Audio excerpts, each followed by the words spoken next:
अस्सलाम वालेकुम। मैं ज़हीर अहमद। मैं इस वक्त मौजूद हाँ तहसील जफरवाल के नवाही गाँव के। इत्थे ज़मीन का तनाज़ा है। साड़ी अपनी ज़मीन है, एक किला पैली है पिंड दे विच, जिस जगह ते असी मौजूद खड़े हाँ। इहदा रौला है साढ़े 4 भरा ने वाल साहब होरी, इन्हां दा 2-2 कनालां दा हिस्सा है इस किले दे विच।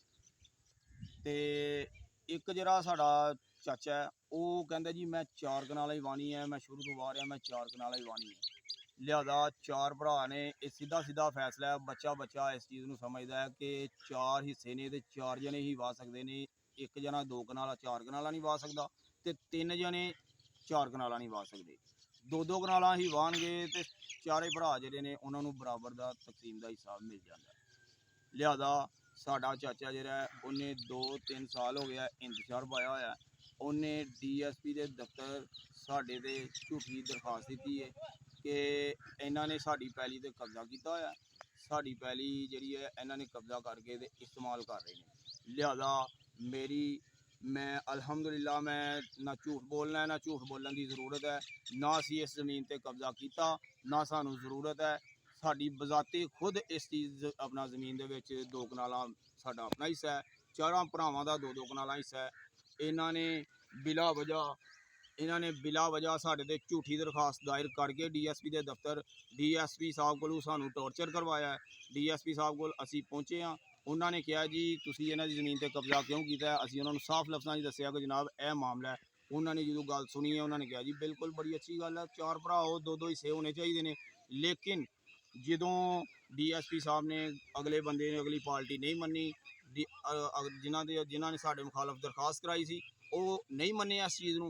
जदों नहीं मने तो DSP साहब ने उन्होंने नाल मिल के सानू दबाने की कोशिश की है। दबाने तो बाद उन्होंने कहा जी जाके मुखालफ पार्टी को कहा तुसीं जाके अपना 4 कनाला पैली वाओ, 3 पार्टियां जिहड़ियां साइड ते ने उन्होंने तुसीं रहन दो, वो वाहदियां ने वाहन नहीं वाहदियां ना वाहन, तुसीं अपना 4 कनाला वाओ।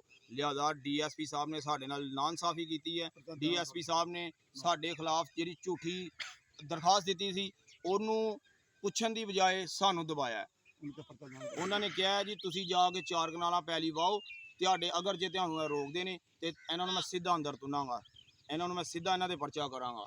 लिहाजा साडी वजीर आला मरियम नवाज साहबा और DPO narwhal, DC narwhal, AC Zafarwal और मेरी तमाम अदारों से गुजारिश है कि ये जो DSP साहब ने हमारे साथ नाइंसाफ़ी की है, हमें दबाने की कोशिश की है, ये मेरिट पे फैसला करना चाहिए था। DSP साहब को हमारी सुलह करवानी चाहिए थी कि जनाब जाके बरादराना तौर पर चारों भाइयों आपस में 2-2 कनाला जी है उन्होंने वाह लो।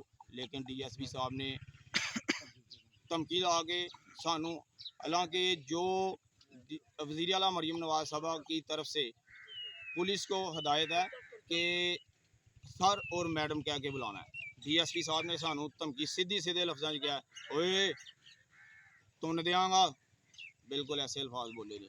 DSP साहब तुसीं साडे नाल नाइंसाफ़ी की है, तुसीं साडे नाल मेरिट ते फैसला नहीं किया। लिहाजा सानू DPO narwhal, AC Zafarwal, DC narwhal, वज़ीर आला मरियम नवाज साहबा तो अपील है कि सानू तहफ़्फ़ुज़ फराहम किया जाए, साडी हिफाजत की जाए और सानू इंसाफ दिलवाया जाए। DSP साहब ने साडे नाल नजायज़ किया है, सानू कमज़ोर किया है, क्योंकि सीधा फैसला बिल्कुल सीधा फैसला है। मेरे वाल साहब ने 4 भरा ने, ठीक है, किला पैलियां दी पिंड दे लागे 4 हिस्से करना चाहते हैं। 3 भाई वाह राजी ने ते एक नहीं राजी। DSP जफरवाल तू ठीक है ना, वो कोल गए उन्हें साडी गल नहीं सुनी, उन्हें फौजी बनाने की गल सुनी है मोहम्मद सदीक दी ते फौजी बनाने की। लेकिन सानू इंसाफ चाहिए, ठीक है ना। इन्होंने साढ़े ते दबाव पाया, इन्होंने कहा कि तुसीं पैली वाओ जाके, जे तुहानू डक्कणगे तो असीं पर्चा दे देंगे। तो मेहरबानी है वज़ीर आला मरियम नवाज दे अगे ते DPO नारवाल तू सानू इंसाफ चाहिए, ठीक है ना। तुहाडी बड़ी मेहरबानी है। जमीन मेरा नाम है चक हकीम रहने वाला, एक किला पैली साड़ी तरफ है चक पिंड के लागे है। मोहम्मद सदीक के बेटे ने दरखास्त दी थी DSP साहब के नाल जफरवाल। DSP साहब ने सानू बुलाया, लेकिन साढ़े को सानू इंसाफ नहीं मिला, सानू दबके मारे उन्होंने नजायज़ फैसला किया। उन्हें भी नाल कहा जाके पैली वाओ, जे कोई रुकेगा तो मैं तुहाडे खिलाफ पर्चा दे देंगा। DPO साहब नारवाल मरियम नवाज साहब, मैं आपसे अमन इंसाफ लेना चाहता हूँ।